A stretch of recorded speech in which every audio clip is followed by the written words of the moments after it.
Bitcoin is on the rise again. Right now, Bitcoin is king. Bitcoin has done some amazing things this week, and I'm going to break some of this down for you. So get comfortable, buckle up your seatbelt. We're going to get started on the Black Financial Channel right now.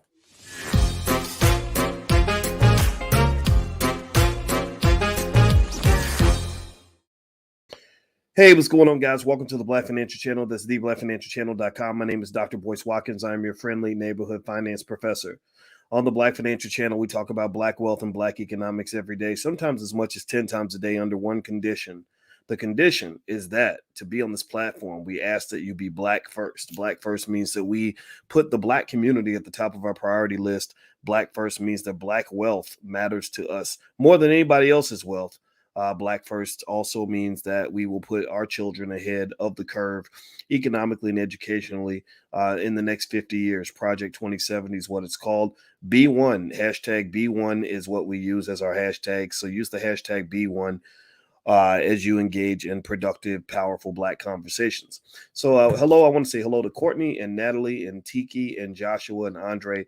How many of you own Bitcoin? Give me a yes or no in the chat if you are an owner of Bitcoin, if you are a proud purchaser of this amazing cryptocurrency, Bitcoin. Give me a yes in the chat if you own some Bitcoin, because I want to congratulate you personally because Bitcoin is just killing the game right now. Bitcoin is just literally right now the most amazing crypto on earth in terms of what's going on with the price points and a lot. And I'm going to tell you guys a little bit about what's going on with Bitcoin and why Bitcoin is making its move the way it's been making it. A lot of people aren't aware. They just sort of think the price movements kind of just occur out of the blue. Well, they don't. These price movements occur typically due to some sort of information that is favorable to the asset. The thing about Bitcoin is Bitcoin is a little bit like, what happens when you die, and do you go to heaven? Do you go to hell? Do you float around and hang out in your old neighborhood and haunt people for all of eternity? What do you do? What happens when you die? Well, nobody really knows, right? Nobody really knows for sure. I mean, everybody swears that they know, but I don't believe none of y'all know because ain't none of y'all been dead before. But people have theories, right? And the theories, some theories have more weight than others. If a powerful mega pastor says, "Well, I heard that when you die, you're gonna have, a big plate of Popeye's chicken waiting for you when you get to heaven, and they're gonna have a bunch of pretty girls from Magic City massaging your feet." Well, if the pastor is influential, then people might believe that. So they might start believing that everybody that dies gets a big plate of Popeye's chicken and their feet get rubbed by the ladies from Magic City. But the thing is that does that make it more true just because somebody said it? No, not really. No, not really. I mean, really, to some extent, that is a religious rumor. Like I heard this is what God gonna do when you die, but nobody really knows. And so Bitcoin's kind of the same way. You've got a lot of people out here that will talk all day long about what they believe the fundamental value of Bitcoin is going to be. Robert Kiyosaki, for example, who I respect, rich dad, poor dad guy, he loves Bitcoin. And he mentioned some specific reasons why, which I think actually makes sense, right? I'm not even sitting here to tell you that I think Kiyosaki is full of crap. But I will just say that there are many, many, many, many, many, many, many, many, many, many, many different perspectives on what Bitcoin is going to do in the future, why Bitcoin is doing what it's doing right now, why it hit the 61,000 mark, etc. So nobody really knows for sure. But here's Kiyosaki's quote, by the way, in case you want to see it. He says here, I'll read it to you in case you can't read it. He says, "Hooray, Bitcoin rising above 60,000. Future very bright. Celebrate, yet be cautious. I am waiting for a pullback before investing more." So Kiyosaki might actually be right about this. I agree with him where he's making the argument that Bitcoin is doing great right now and it looks beautiful, but it's probably going to have a pullback. And that makes sense from a more dynamic sort of psychological trading kind of process, right? Perspective, meaning like, okay, yeah, Bitcoin just had this big move. Typically, after a big move, you have what you would refer to as a reversal. And these reversals are real. I wrote my whole dissertation about stock market reversals back when I was at Ohio State a zillion years ago. And that's true. That tends to be true with crypto. Now, here's what's interesting about Bitcoin, though. A couple of dynamics that I'll point out to you that really fascinate me about the cryptocurrency. One is that Bitcoin just seems to be that kind of thing where it wouldn't surprise me if Bitcoin just really takes off. I think that it's the amount of adoption of Bitcoin that becomes the driver because it's a pure supply demand play. I've noticed that there are little indicators I've seen, for example, stating that most people who buy Bitcoin don't actually want to sell it. Right. There are so many people, a large percentage of Bitcoin owners are like, I ain't selling you nothing. I'm holding on to this stuff forever. And that's because they believe Bitcoin's going to go high, like Royal 87. I agree with you. He says 100K in 2022. I think that's a distinct possibility. In fact, my prediction for Bitcoin earlier this year was that by January 1st, 2022, I predicted Bitcoin would hit $108,000. I still think that was a good prediction, even though I don't think it's going to happen. The reason I think it's a good prediction is because it was on that pace until you started seeing people sort of throwing dirt on Bitcoin's name. You started creating, what was it called? What they call it? FUD, fear, uncertainty, and doubt. You had Janet Yellen saying stupid things about Bitcoin. You had people around the world, China, kind of doing some weird regulatory things to shut down Bitcoin. I mean, they pretty much made it illegal to do any transactions in Bitcoin, and that kills the demand. So with Bitcoin being a supply demand play, and knowing that most people who own Bitcoin hoard it, and knowing that more people are going to demand it, then if you know in basic economics with supply demand curves, you know that as the demand goes up and the supply remains constant, the price of the commodity is going to do what? What's it going to happen? What's going to happen to somebody? This is a Dr. Boyce quiz. What happens to a commodity when the demand goes up and the supply remains constant, or supply goes down? Somebody tell me what happens to the price. Put it in the chat. There you go. It goes up, up, up, up, up, up. Right. So I believe that little things like this are pretty much going to be the driving factors behind Bitcoin and why it's probably one of the safest predictions out there. Now, do me a favor, guys. I'm going to mention to you what I'm doing with my crypto in 1 second. Do me a favor before that. Could you hit the thumbs up button? Please take 1 second. We are building Black-owned media. You guys know this. And if you could, please hit the thumbs up button, share, subscribe button. And speaking of crypto, in the Black Business School, we actually have a Black Crypto Club, which is led by Teddy Ewing. Teddy Ewing is the facilitator of the Black Crypto Club, and she lives in Egypt. She's a very smart sister, and we're actually going to do crypto at the All Black National Convention this year. The All Black National Convention is going to be in Orlando, October 29th through November 1st. And if you'd like to join us, crypto is going to be one of the things of many things we're going to do. You can go to allblacknationalconvention.com. Bring your family, bring your church group, bring your investment club, whatever the case may be. And also college students, if you show a valid student ID at the door, we'll let you in free because we want our young people to learn what they need to learn. And you're going to learn a whole lot more from the 59 Black speakers and experts I brought together than you'll ever learn on that raggedy college campus. They can show you everything you need to know about being white, but ain't too many places where you can go where you can find 59 Black experts and speakers who can show you how to be Black. So that's the number one training that we need in our community is how to be Black. We got enough Black people who know how to be white. Harvard can teach you how to be white. We can teach you how to be Black. So feel free to join us at the All Black National Convention. Now let's move on. So with Bitcoin, you're seeing this really awesome move right now. It broke 61,000. Congratulations to those who've been patient. A couple of factors I've observed that I think are moving the price of Bitcoin right now. One is I'm gonna read it right out of CNBC. Apparently, there's a Bitcoin Futures ETF on the horizon that's going to start trading next week. According to CNBC, the ProShares Bitcoin Strategy ETF, which will give exposure to Bitcoin futures contracts but not the spot market, will trade under the ticker BITO.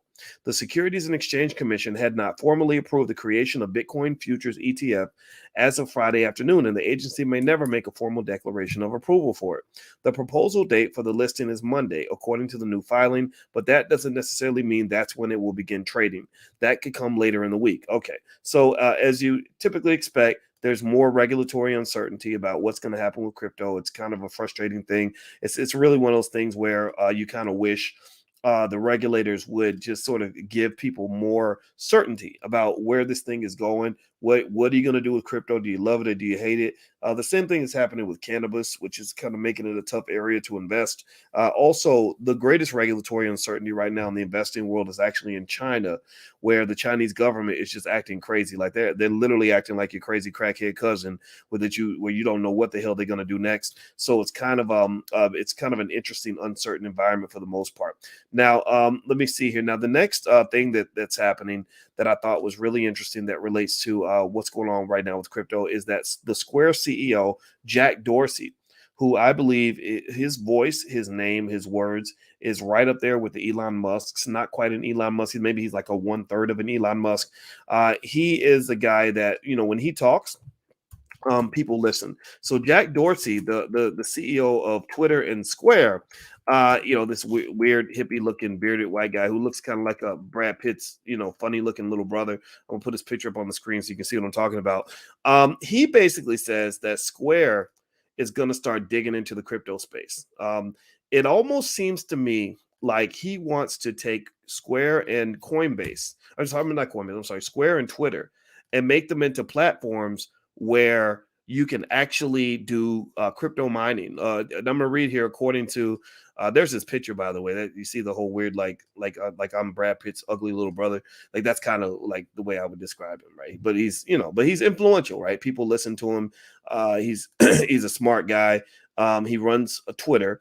If Twitter gets involved in the crypto space, I believe that's going to be huge for crypto investors. I believe that's going to be huge for your asset base. So it says here that Square CEO Jack Dorsey said late on Friday that the company might jump into the Bitcoin mining business. Dorsey tweeted that the company is considering, quote, a Bitcoin mining system based on custom silicon and open source for individuals and businesses worldwide. If Square does execute on this, Dorsey said the company would follow its hardware wallet model, quote, build in the open in collaboration with the community. So effectively, his tweet pushed the price of Bitcoin above 62,000. He did a string of tweets.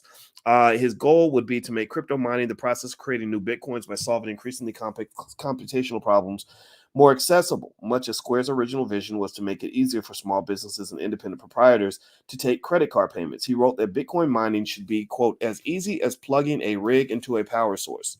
Today, the Bitcoin mining industry is dominated by large-scale players who can afford to buy tens of thousands of ASICs, the type of specialty gear used to mint new coin. The team run by Jesse Dorogusker, I can't pronounce that name, who is the head hardware lead at Square, will begin studying the technology necessary to take this project on.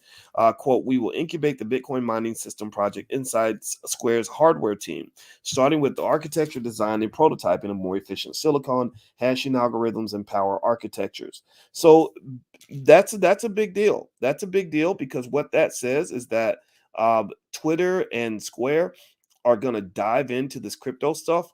I think that's only going to serve to increase demand for Bitcoin. The big cryptos, primarily Ethereum and Bitcoin. If you want to know what I'm doing with my crypto right now, here's what I'm doing. I'm not telling you to do what I do, but here's what I am doing right now. I'm consolidating, man. I'm consolidating. I had a lot of obscure cryptos that I owned. I owned some Gollum. I own some basic attention token. I own some Neo. Well, when I saw this move kind of happening, I was already leaning in this direction. I said, you know what? Let me hop in to Bittrex and I'm selling my Gollum, selling my BAT, selling my Neo, and I'm converting that into Bitcoin or Ethereum. Now, I'm not saying this is the best strategy. I'm not saying this is the way the way of the world or what's going to definitely win. But what I'm really seeing is a play here where Ethereum is too big to fail. Ethereum is just kicking ass and taking names. They're developing NFTs on the Ethereum network. Ethereum is a world creator where they're literally building platforms on top of the platform, which makes me believe Ethereum is going to continue to go up. Also, Bitcoin is just, that's the boss. You know, this it's the Spike Lee of cryptocurrencies, right? Spike Lee doesn't make the best black movies, but Spike Lee is the originator of black filmmakers in this generation. So you can't ignore Spike Lee, right? So to some extent, I think that all this is good news for Bitcoin. I think the price increase is going to continue to move forward. I also think that this volatility that you're going to see in Bitcoin, you're going to see the price go down most likely. You're probably going to see some sort of a dip. I know that Kiyosaki just mentioned that he expects there to be a dip. I don't doubt what he's saying. I just think at the end of the day, though, I don't live for dips, right? Because sometimes you can sit around waiting for the dip all day, and the dip may never arrive. And next thing you know, when you finally do buy in, you're gonna have to buy in at a higher price point. So I'd be real careful about just waiting for dips. Instead, what I do is every week I buy a little bit of crypto just on autopilot. So if the price goes up, I buy a higher price. If the price goes down, I buy at a lower price, because I know that on average over time the price is going to go up. They call that dollar cost averaging. And so with crypto, don't forget the All Black National Convention, which is happening October 29th and November 1st. We are going to talk crypto big time. One guy that's going to be there is this guy, Jay Ortiz. Jay Ortiz is a smart young brother and a rapper. He's the CEO and founder of Art from the Heart out of Philadelphia. And one of the things that Jay is doing, that if you're young, if you're in your 20s or 30s, you want to check out Jay, because he created one of the first ever NFT art galleries out in Philadelphia. I went to his one of his art gallery openings in Philadelphia, and it was really fascinating. There's literally nothing. There was no art in the room. Everything was, you would see it through the cell phone. Well, there was a little bit, but there wasn't much. And it was really fascinating to understand the world of NFTs. I think NFTs are going to be massive and huge. That's why you got people like Jay-Z and other people spending hundreds of thousands, if not millions of dollars on various NFTs, which stands for non-fungible tokens. I believe the world is going to get tokenized. I really think that that's like the wave of the future. Another sister that's going to be at the All Black National Convention is a sister named Carla Ballard. Carla Ballard, look her up. Google this black woman after we get done, because Carla Ballard is an absolute badass.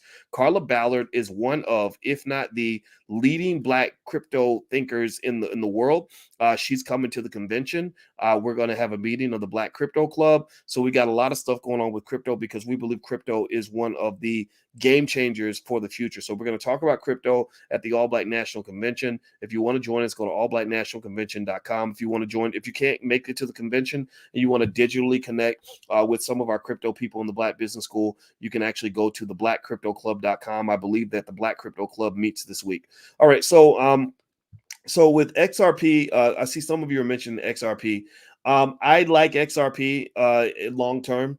Short term, XRP, I can't sell it right now on my Coinbase app. There are ways to sell it and ways to buy more. I'm not buying more, and I'm not going to sell it. I'm just sitting on it like a goose sitting on a golden egg, because I believe that once XRP, once they let it out of jail, they got it locked up like Tupac. So once XRP gets let out of jail, I think XRP is going to go to the moon. So I'm a big fan of XRP right now. And I see your question. Gopher Lee says, Dr. Boyce, do you own stocks listed on foreign exchanges?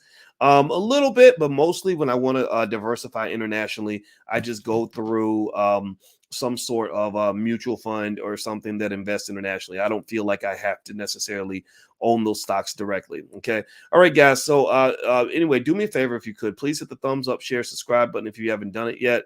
And I look forward to seeing you guys at the All Black National Convention. You guys know that this year we're actually incorporating speed dating, which is we have a lot of relationship experts. And one of the things they brought to my attention is that when you are black and intelligent, it's hard to date in a world full of idiots. When you're black and conscious, it's hard to date in a world full of people that are asleep. When you're black and you're B1 and you're woke and you're trying to make progress and trying to build a solid family, it's hard to date in a world where people are influenced in a crazy negative way, and they're not interested in family, and they're not interested in getting along. They're only interested in chaos and drama. So my wife, who happens to be a relationship therapist, she's licensed, she's a full professor of social work, she'll be there, Dr. Alicia. She and the team, Dr. Adrian Carter, who's a real smart brother also, who's also licensed, they decided to do speed dating at this year's convention. So if you come to allblacknationalconvention.com, as soon as you get there, if you are single, you can register for speed dating. We also have speed networking for people that are not interested in hooking up with anybody. But if you're looking to date somebody, looking to marry, relationships are the most important part of your wealth journey. Unhealthy relationships are wealth destroyers, and we have a community full of unhealthy relationships. All kinds of broken families. We think that that's normal. That ain't normal, y'all. That is not normal. So we're here to remedy that. That's why we're bringing in 59 speakers and experts from a wide variety of areas, because we're creating the Black Brain Trust that is specifically designed to solve problems. So one of the problems we're going to solve is we're going to help you find somebody that matches you, somebody that matches your thinking. So if that's your thing, if you're interested in that, that's just one of probably 80 benefits that we have for the All Black National Convention. So I hope you'll join us. It's in Orlando, October 29th through November 1st. Just go to allblacknationalconvention.com. The URL is on the screen. All right. Thank you for hearing me out on this. I hope you all will participate in some way. This is a big deal. We've never done it this big before. It's bigger and blacker and more intelligent than it's ever been. And I look forward to seeing you all at the convention. So anyway, guys, take care. God bless you. Please have a great day. Please hit the thumbs up button on your way out. And I will see you all soon. Talk to you later. Peace.